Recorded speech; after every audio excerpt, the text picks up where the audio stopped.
Selama beberapa hari terakhir ini, saya kira juga dari minggu lalu ya, ada sejumlah orang yang bertanya kepada saya dengan mengirimkan sebuah video ya, baik bertanya langsung pesan pribadi ke saya maupun juga bertanya di dalam grup-grup tanya jawab yang saya layani. Dan video ini terkait dengan persoalan persembahan persepuluhan, di mana orang ini yang mungkin pendeta, mungkin juga tidak ya, saya kurang tahu siapa dia, tapi kelihatannya sedang berkunjung ke Israel, lalu dia menyampaikan bahwa ada informasi yang cukup dipercaya yang datang dari rabi-rabi Yahudi, bahwa sekarang orang-orang Israel atau orang-orang Yahudi tidak lagi memberikan persembahan persepuluhan.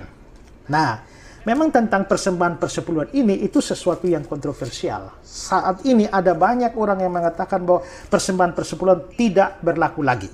Tapi ada juga yang mengatakan bahwa persembahan persepuluhan masih berlaku. Nah, saya adalah salah seorang yang berpandangan bahwa persembahan persepuluhan masih tetap berlaku. Tidak ada di dalam Alkitab, baik dalam kata-kata atau pengajaran Yesus maupun juga pengajaran rasul-rasul yang secara eksplisit maupun implisit itu membatalkan praktek persembahan persepuluhan di dalam perjanjian lama ya.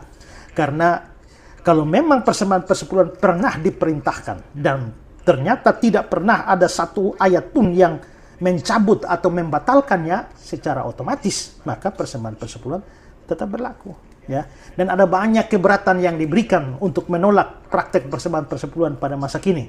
Tapi saya kira saya sudah membuat banyak video untuk menjawabnya. Kali lalu juga ada video untuk menentang persembahan persepuluhan, katanya persembahan persepuluhan tidak berlaku lagi, yang di upload di TikTok. Kalau tidak salah pendeta Brian Siwarta ya, dan saya juga sudah memberikan tanggapan detail terhadap video dia itu. Saudara bisa lihat di YouTube ya. Judulnya adalah masihkah atau benarkah persembahan persepuluhan tidak berlaku lagi. Nah, sekarang muncul lagi video ini. Tapi sebelum saya memberi tanggapan, baiknya kita melihat dulu videonya. Ya. Shalom saudara, selamat pagi. Saya sedang ada di lokasi Bait Allah yang dahulu. Di sini ada tembok bagian barat yang sering disebut orang tembok ratapan. Inilah kompleks Bait Allah. Barusan saya cek dengan informasi yang bisa dipercaya dengan para nabi soal persepuluhan. Ternyata persepuluhan itu tidak ada lagi, saudara. Persepuluhan itu dilakukan dahulu di Bait Allah kepada suku Lewi. Setelah itu tidak pernah ada lagi persepuluhan sampai hari ini. Kalau saudara tidak percaya, cek sendiri kepada para rabi. Ya. Jadi gereja itu bukan persepuluhan yang harus ditekankan, kebenaran. Bukan berarti persembahan tidak boleh, persembahan boleh. Tapi jangan pakai kata persepuluhan, nanti dibalas Tuhan, itu karangan manusia itu. Saya sudah cek sendiri, saudara silakan cek di Israel kalau tidak percaya. Tidak ada persepuluhan. Ya, berikan kepada Tuhan apa yang terbaik. Itulah yang benar. Itulah ibadah yang benar. Persembahkan seluruh hidup kita untuk Tuhan. Kiranya ini bisa membuat saudara tercerahkan untuk kemuliaan Tuhan. Tuhan berkati saudara dan saya. Amin. Ya, demikian videonya. Tanggapan saya mula-mula adalah rasanya lucu saja bahwa praktek dari kekristenan hari ini kenapa menemukan dasarnya pada pandangan rabi-rabi Yahudi, ya. Harusnya kita kalau memang mau bicaralah dari Alkitab. Bagian mana dari Alkitab yang melarang persembahan persepuluhan atau menyatakan persembahan persepuluhan tidak berlaku lagi? Bukan dari rabi-rabi Yahudi yang tidak percaya Tuhan Yesus, juga tidak percaya perjanjian baru kita. Nah, benarkah bahwa praktek persembahan persepuluhan sudah berhenti di kalangan orang Yahudi? Ya benar saja. Kenapa? Karena memang seperti yang dikatakan di dalam kalangan orang Israel, persembahan persepuluhan itu diberikan kepada suku Lewi. Karena di dalam pembagian tanah, itu semua suku yang lain dapat, suku Lewi tidak dapat. Dan mereka, suku Lewi itu ditugaskan untuk tugas pelayanan di Bait Allah.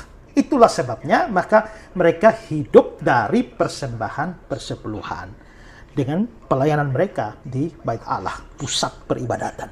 Nah sekarang bait Allahnya sudah hancur, sudah tidak ada lagi. Maka dengan kata lain, orang Lewi dengan tugas-tugas keimamannya itu juga sudah berakhir. Maka wajarlah kalau praktek persembahan persepuluhan menjadi tidak berlaku di kalangan orang Israel. Tapi apakah kalau tidak berlaku lagi di kalangan orang Israel, itu berarti bahwa di dalam kekristenan pun itu otomatis harus berakhir? Mengapa kita harus berakhir kalau praktek di kalangan orang Israel menjadi berakhir? Mereka berakhir karena persembahan persepuluhan pada mulanya di kalangan orang Israel itu berkaitan dengan pelayanan di Bait Allah dan pelayanan suku Lewi. Kalau Bait Allah dan suku Lewi sudah tidak ada, ya otomatis berhenti. Tapi di dalam kekristenan itu terus dilanjutkan. Tahu dari mana atau atas dasar apa itu dilanjutkan? Dari ajaran Rasul Paulus. Nah, Paulus mengatakan di dalam 1 Korintus pasal 9 ayat 13-14. Dia bilang begini, tidak tahukah kamu bahwa mereka yang melayani dalam tempat kudus, mereka yang melayani itu siapa? Itu orang-orang Lewi. Yang melayani di tempat kudus itu apa? Di Bait Allah. Mendapat penghidupannya dari tempat kudus itu. Mendapat penghidupan dari mana? Ya dari persembahan persepuluhan itu kan. Dan bahwa mereka yang melayani mesbah itu kembali merujuk kepada tugas orang-orang Lewi, mendapat bahagian mereka dari mesbah itu. Itu apa? Itu persembahan persepuluhan. Jadi Paulus bicara bahwa orang-orang yang melayani di Bait Allah, melayani mesbah, yakni orang-orang Lewi, mereka hidup dari persembahan persepuluhan. Lalu ayat 14, Paulus mengatakan, demikian pula Tuhan telah menetapkan bahwa mereka yang memberitakan Injil harus hidup dari pemberitaan Injil itu. Maka dari sini kita bisa melihat bahwa Paulus mau mengajarkan orang-orang yang memberitakan Injil, mereka akan hidup dari pemberitaan Injil. Dan Paulus mengambil itu dari kesejajaran dengan praktek persembahan persepuluhan di dalam perjanjian lama. Maka dari situ sebenarnya Paulus mau mengatakan bahwa persembahan persepuluhan itu masih berlaku di kalangan Kristen. Biarpun di kalangan orang Israel itu sudah tidak berlaku karena orang Lewi maupun juga Bait Allah sudah tidak ada. Tapi bagi kekristenan ada orang-orang yang memberitakan Injil yang hidup, memberikan hidup mereka secara full time untuk pelayanan. Mereka wajib atau mereka diberikan hak untuk hidup dari persembahan persepuluhan itu. Jadi acuan kita tuh harus dari perjanjian baru kita, bukan dari perkataan rabi-rabi yang memang wajar sudah tidak berlaku lagi di kalangan mereka karena berakhirnya sistem imamat Lewi dan juga Bait Allah, ya. Jadi tidak ada. Kalau saya ngomong seperti ini bukan berarti bahwa ngomong supaya dapat persepuluhan, tidak. Persembahan persepuluhan itu adalah tugas yang diberikan pada gereja, bukan langsung orang per orang, ya. Diberikan kepada gereja, gereja mengelolanya untuk berbagai macam pelayanan, termasuk di dalamnya adalah hidup dari hamba Tuhan full time yang tidak kerja apapun, yang hidup mereka hanya dari pelayanan. Mereka membaktikan seluruh hidup mereka untuk pelayanan. Mereka dibiayai dari situ, ya. Tapi itu bukan dengan tujuan memperkaya mereka, tidak harus diatur sedemikian rupa karena persembahan persepuluhan dari banyak jemaat itu dikelola untuk pelayanan yang lebih luas, termasuk juga orang miskin dan lain sebagainya, pelayanan diakonia dan sebagainya.